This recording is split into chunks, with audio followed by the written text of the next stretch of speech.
Qual a importância dos métodos contraceptivos?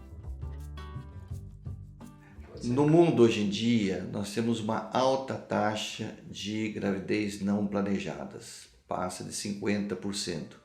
E o Brasil não foge dessa regra, é 54%.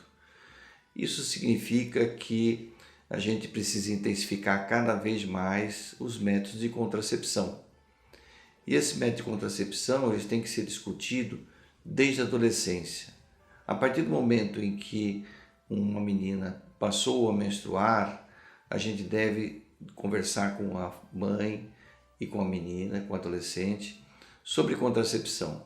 Não existe mais aquela história de que conversar sobre contracepção seria estímulo para a pessoa ter relação sexual.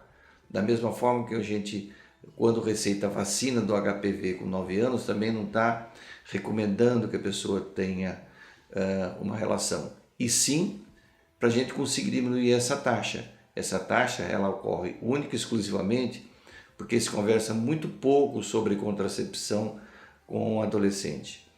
E quando vai se conversar sobre contracepção com o adolescente, a preocupação que a gente tem é de personalizar o método, né? Ou seja, a partir do momento que a pessoa está tendo uma atividade sexual, nós temos que personalizar o método. O que significa personalizar o método? É utilizar um método que seja um método ideal, acessível a ela, não adianta nada propor um método que não seja acessível, e um método que tenha o mínimo de efeitos colaterais para aquela pessoa.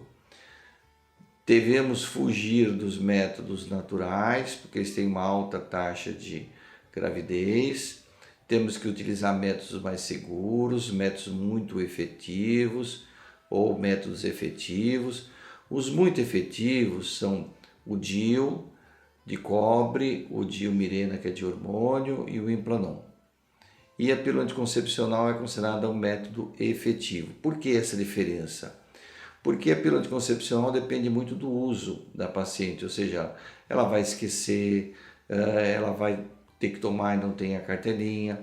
E o DIU, tanto de cobre quanto Mirena, e o Implanon são métodos não esquecíveis.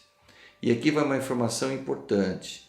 O DIU Mirena, o DIU de cobre e o Implanon podem ser usados em mulheres que nunca engravidaram.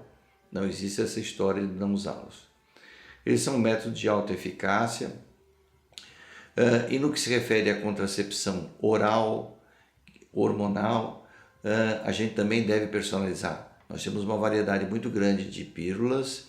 Essa variedade de pílulas traz consigo também uma variedade de estrógenos, uma variedade de progestágenos, e a gente vai personalizar. Por exemplo, se a pessoa tem uma síndrome do ovário policístico, ela tem que utilizar uma determinada pílula preferencialmente, ou uma pílula que tenha na sua composição produtos anti-androgênicos. Nós temos aí uns 4 tipos de progestágenos anti-androgênicos.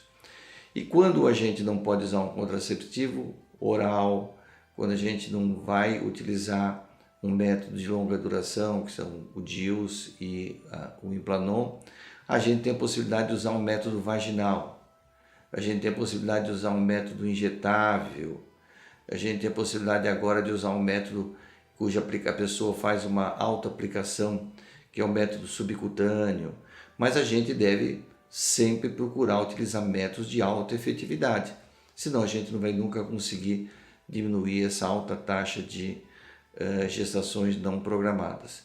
E deixar os métodos naturais, que é camisinha, coito interrompido, tabelinha, como exceção. Reforçar mais uma vez a importância da camisinha independente do método hormonal. Camisinha hoje é um método para a prevenção de doença sexualmente transmissível e não um método de contracepção. Hoje nós conversamos sobre contracepção, né?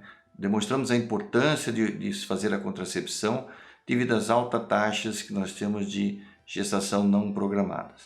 Nas próximas semanas, você acompanhando o meu canal, você terá informações mais detalhadas de cada um desses métodos de contracepção.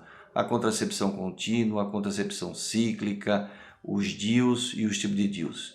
Então, acesse o meu canal que você terá mais informações.